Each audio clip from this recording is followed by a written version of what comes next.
this morning, 133 cardinals will begin the centuries-old process of selecting a new pope. It is a secretive and historic process. Cardinals have no contact with the outside world. This conclave is noteworthy for being the most geographically diverse in the history of the church. So, what were the cardinals discussing before the conclave begins, and how does the voting process actually work? For more, we are joined from Rome by Colleen Dulle, who is the Vatican reporter for American Magazine. Good morning, Colleen. Good morning. America Magazine, I should say. You know, a lot of people by now have seen the movie Conclave. How much of what's happening today actually follows the script for Conclave, at least in terms of voting? Yeah, the conclave voting process is actually super accurate. So very, very well researched, a really accurate representation. It's kind of the politicking and the bombastic moments in conclave that are less realistic. So you're going to see the cardinals enter the Sistine Chapel this afternoon. They'll begin with a solemn procession. They'll hear a reflection from the preacher of the papal household, Cardinal Cantalamessa, and then they will take their oath in the Sistine Chapel, and there will be that famous moment of extra omnes, everyone out. And from then on out, we'll be outside reading smoke signals. So we're going to show people outside the Sistine Chapel right now, but inside, tell us what happens. Like, how does the voting work? Is it by paper? What is the actual process? Yeah, absolutely. So every cardinal has in front of them a couple of little voting ballots. They're not listed with candidates or anything. The candidates are any baptized Catholic male. Usually they will choose someone who's in the room. But you have all of the cardinals who are under 80. They are eligible to vote in the conclave. And they will write on this little piece of paper, it already says, "I elect as Supreme Pontiff" in Latin. And they write in the name of the person that they think should be Pope. And then one by one, in order of seniority, which is based on kind of a complicated system, they go up to a receptacle and they swear before Michelangelo's Last Judgment, which, if you'll remember, includes some cardinals going off to an eternal punishment. But they swear before God that this is the man they think should be Pope, and then they put their vote in this receptacle.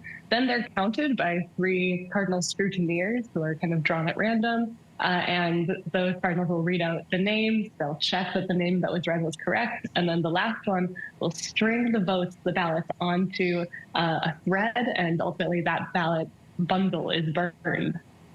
And then how many rounds does this take? How long could the entire process take?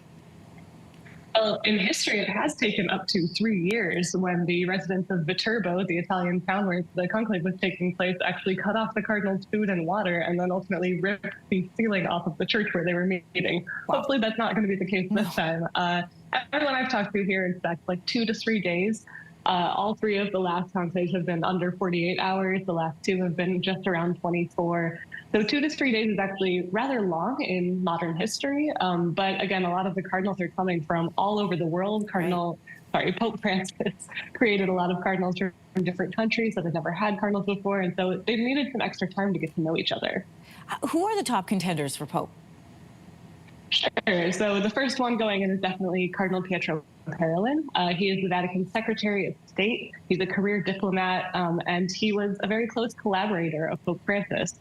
Now there's some question about whether he might have distanced himself from Francis in the pre-conclave general congregation or meetings of cardinals.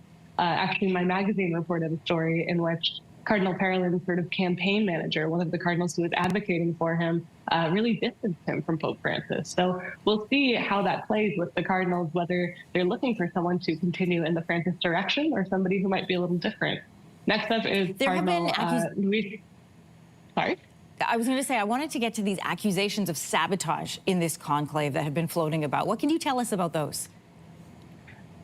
Sure. You know, where there are false stories circulated. There was certainly one against Cardinal Parolin just around the time of that story that came out, actually, where there was a false story circulated in the Italian media saying that Cardinal Parolin had had a medical crisis. Again, the question of the Pope's health is very important, right? Mm-hmm. You need someone who's healthy enough to lead the Catholic Church. And so this alleged that he had had some kind of crisis and that medics were called in. One version of the story said that he passed out. The Vatican flatly denied all of this. It was reported in the French press as him having just a slight high blood pressure. So discerning what the truth is in this situation has been kind of difficult.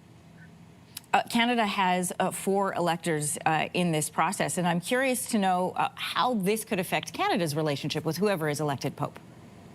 Sure. Well, there are 2 prominent Canadian cardinals who play important roles at the Vatican. So Cardinal Lacroix is a member of the late Pope's Council of Cardinal Advisors, and so he is likely to be on the transitional team that will help the new Pope get settled, at least until that new Pope chooses his own advisors. Likewise, there's Cardinal Michael Czerny, who you're seeing on your screen right now.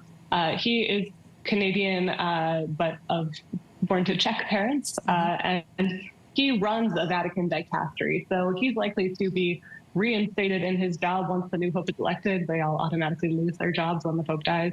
And he's likely to stay around for a while. He advises the Pope and runs the department on integral human development. So essentially, a lot of different sort of charitable and justice issues. Colleen, you and so many people around the world are going to be watching that chimney that we've been showing, looking for that white smoke that announces that they have elected and selected a new Pope for the Catholic Church. Colleen Deli, Vatican reporter with America Magazine. Great to have you joining us from Rome today. Thanks. Have a good day. If you like that video, make sure to subscribe to the Your Morning YouTube feed, where you can find all kinds of new content posted every weekday morning.